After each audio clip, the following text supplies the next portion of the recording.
Hello everyone, welcome back to the Mystery Channel 33. I'm here to help solve missing women, children, and men cases. I'm here to break the codes if I see any. We are here to see where their bodies are located if they know.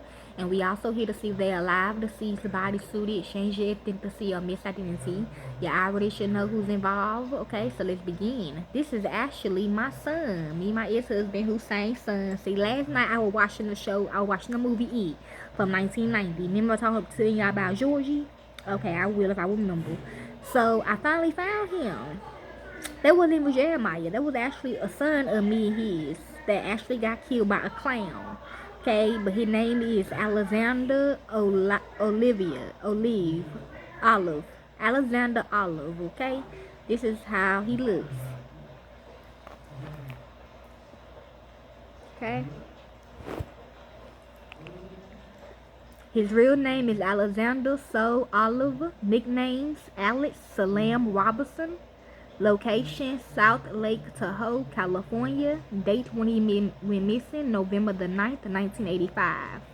Bio occupation none. He was a minor. Date of birth May the 16th, 1981. Height approximately 4 inches at time of disappearance. Weight approximately 35 pounds at time of disappearance. Marital status, he was single because he was minor. Characteristics biracial, so African American / Caucasian. Male with red hair and brown eyes, yes. He had a birthmark on the outside of his left calf. I'm hearing yes. He's so happy. A very small scar on the right corner of his mouth. Scars around both of his ankles and a speech impediment. Yes, I'm happy too. Even before I even watched the movie, I was thinking about him. I was finna like search it. But I was trying to search the name that I heard in the movie Georgie. But it don't say Georgie for real. Okay. I think, okay. Details. I will put it in there. Alexander is the 4-year-old son of Rosemary Judith Judy Olive, a former delivery room nurse at Herman Hospital in Houston, Texas. On June 14, 1980, she met his father, Ulysses Robertson, after his sister gave birth at the hospital. At first, she believed that he and his sister was a married couple named Mr. and Mrs. Tony Rich. A few weeks later, they invited her to their house. She then learned that they were actually siblings. She also learned that they ran an astrology business out of their home. He offered to do her chart for free as long as she filled out a few forms. The forms asked Judy for information about her personal life, such as the first day of her last menstrual cycle, financial assets, and debts.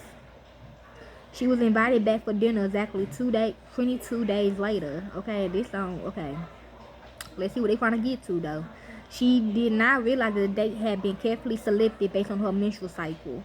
That night, after drinking a suspicious mixed drink, she fell under Tony's spell. Before long, he had lured her into his bedroom for a massage. After it, he told her to turn over and claimed that their psychic symptoms was to become one. They then had sexual intercourse. Judy soon learned that Tony's real name was Ulysses. Ulysses. What she did not know was that he was trying to make a harem-like cult with multiple wives and children. When she was 2 months pregnant, she moved in with him. 3 months later, her family kidnapped her and placed her in a deprogram center. Afterwards, she went to live with her older brother in California to await the birth of her child. On May 16, 1981, Alexander was born. Her family believed that her involvement with Little Sisters was finished. They were unaware that she had written to him about Alexander. Okay, it might not be about my husband. It might be somebody else. I don't know. But this child said that I'm the mama, so it look like I sound like some shit I go through. When Alexander was 4 months old, Judy slipped away from her brother's house to have a secret rendezvous with Lucius. She was soon back in the cult along with Alexander. Yeah, I did say I was in a cult before, but I forgot about it though. But I know I was in a cult before. Your sister decided that they would call him Salam. During the next 18 months, he took on more wives like Judy and had children with most of them. He maintained several residences and moved from city to city. He also continued to lure vulnerable women into the group, losing a wide variety of scams. At Eustace's insistence, Judy went back to nursing and agreed to sign over her paychecks to him. Yeah, I did. While she worked, she left Alexander in the care of Eustace and the other wives. They took him. She began to have concerns about him in the cult.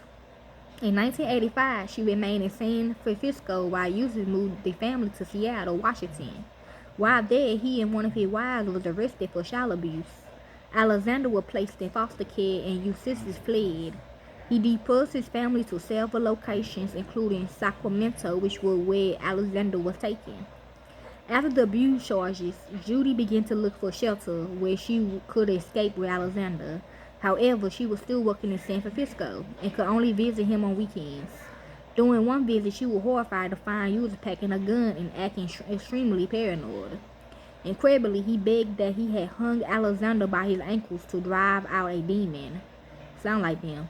When looking at him, she noticed that he had large bruises on his face and his lips were dry, cracked, and bleeding. That bitch. That Anna Young court leader. Despite this, she felt that she was not strong enough to escape with him. On November the 9th, 1985, a few days after Judy returned to San Francisco, Ulysses moved Alexander to Lake Tahoe. He then gathered up the children and one of his wives and loaded them into the van. Suddenly, he ran back upstairs to retrieve a bundle. Another one of his wives witnessed this and believed that it contained a bruised and beaten Alexander. He was never seen again. No one would say where the family had gone in the van. I'm hearing food. When Judy confronted Eustace about Alexander's disappearing, he beat her savagely, breaking her jaw in 3 places. I'm hearing yes. At this point, she finally went to the police to report him. He was arrested and charged with rape and child abuse. He was convicted and sentenced to 20 years in prison. He was refused to reveal Alexander's whereabouts. Okay, you gonna review? You gonna tell me now? Okay, that's him. Yeah, that's him. Suspects: Ewell Robinson is the prime suspect in Alexander's disappearance. Judy had witnessed him abusing Alexander in the past. He had also been arrested for abusing another one of his children. When Alexander vanished, another loser wife saw him leaving with a bundle. She believed that it contained a bruised and beaten Alexander. Alexander saying yes. I have. There have been some speculation that Lucius may have murdered Alexander through extreme physical abuse. He said more than that, and then left him in a cold garage before disposing of his body elsewhere. Extra notes. This case first aired on the December 9, 1992 episode. It was excluded from the film rights release of the Robert Stacks episode, so it's on Unsolved Mystery. I'm gonna watch it. Results: unresolved. In 1997, Pamela Lewis, one of Uzz's wives, told police that she had witnessed him severely beat Alexander with a piece of firewood at the home in Lake Tahoe around the time he vanished. She also told investigators she last saw him wrapped in a blanket with a possible limb sticking out. Yep, I'm hearing yes. However, authorities did not feel that her witness testimony was enough to charge users. In 2001, Rage Robinson was interviewed by investigators. She was the wife that went with User in the van when Alexander vanished.